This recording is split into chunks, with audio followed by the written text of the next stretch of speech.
뉴욕 증시 주간 전망, 박스권에서 돌파구 찾기.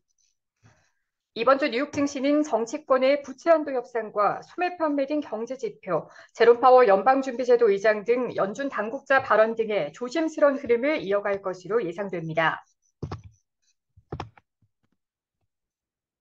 지난 10일 뉴욕 3대 지수는 모두 소폭 하락세로 장을 마쳤습니다. 시장의 불확실성이 커진 가운데 시장을 움직일 촉매제가 부족해지면서 지수는 지지부진한 흐름을 벗어나지 못하고 있습니다.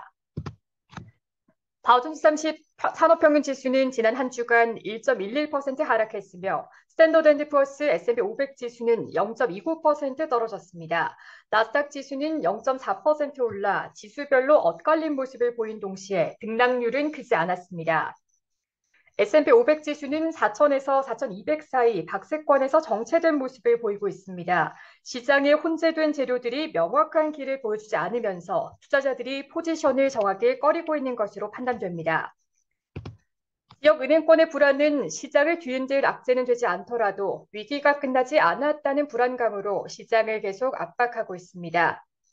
패그웨스트은행이 5월 한 주간 예금이 9% 이상 줄었다고 밝혔다는 소식에 주가가 하루 만에 20% 이상 폭락하는 등 여전히 심리는 취약합니다. 이러한 흐름이 당분간 지속될 것으로 보입니다. 여기에 은행권 불안은 신용 환경을 더욱 긴축시켜 경기를 악화시킬 수 있다는 우려도 낳고 있습니다. 하지만 신용을 얼마나 긴축시킬지는 여전히 지켜봐야 하는 상황입니다. 마이클 바 연준 금융감독 부문 부의장이 16일과 18일 의회에 출석해 실리콘밸리 은행 파산 등 지역은행 파산과 관련한 규제 실패 원인을 증언하고 그에 대한 정책 제안 등에 나설 것으로 보입니다. 오는 6월 초 연방정부의 현금이 소진되는 엑스데이트를 앞두고 조 바이든 미국 대통령과 공화당 지도부의 부채 한도 협상이 교착 상태에 있다는 점도 불확실성을 키우는 요인입니다. 바이든 대통령은 주 초에 의회 지도부와 2차 협상에 나섭니다. 이는 당초 12일에 열릴 예정이었으나 연기된 상태입니다. 그만큼 실무진들 간의 논의에서 별다른 진전이 없음을 시사합니다. 오늘 17일부터 3일간 바이든 대통령은 주요 7개국 정상회의가 열리는 일본을 시작으로 3개국 순방에 나설 예정입니다. 따라서 부채 한도 협상에 진전이 있다면 주초인 15에서 16일에 결과가 나올 것으로 예상됩니다. 미국 의회 예산국은 지난 12일 업데이트된 보고서를 통해 부채 한도가 변경되지 않으면 6월 첫 1, 2주 중 어느 시점이든 정부가 더 이상 채무를 갚지 못할 상당한 위험이 있다고 경고했습니다.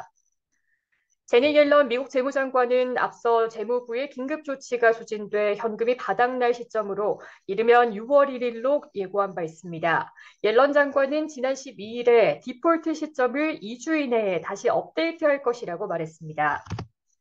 투자자들은 부채 한도 협상이 2011년 8월 악몽을 재현시킬지 주목하고 있습니다. 당시 S&P 글로벌은 의회가 부채 한도 증액을 두고 팽팽히 맞서자 그해 4월에 국가 신용등급 전망을 부정적으로 내려 강등 가능성을 경고한 후 8월 5일에 처음으로 미국 신용등급을 AAA에서 AA 플러스로 내렸습니다. 그리고 다음 거래일이었던 월요일인 8일에 S&P 500 지수는 6% 이상 폭락했습니다. 부채 한도는 8월 2일에 극적으로 상향됐으나 S&P는 미국 정책 결정의 안정성과 효과, 예측 가능성 등이 훼손됐다며 등급을 내린다고 밝혔습니다. 옐런 장관이 최근 디폴트 위험만으로도 미국의 신용 등급이 또다시 강등될 수 있다고 경고한 것도 같은 맥락입니다. 미국 최대 은행인 JP모건 체이스는 채무 불이행이 미국뿐 아니라 전 세계 고객들에게 영향을 줄 것이라며 전시 상황실을 가동했습니다. 옐런 장관이 최근 디폴트 위험만으로도 미국의 신용 등급이 또다시 강등될 수 있다고 경고한 것도 같은 맥락입니다.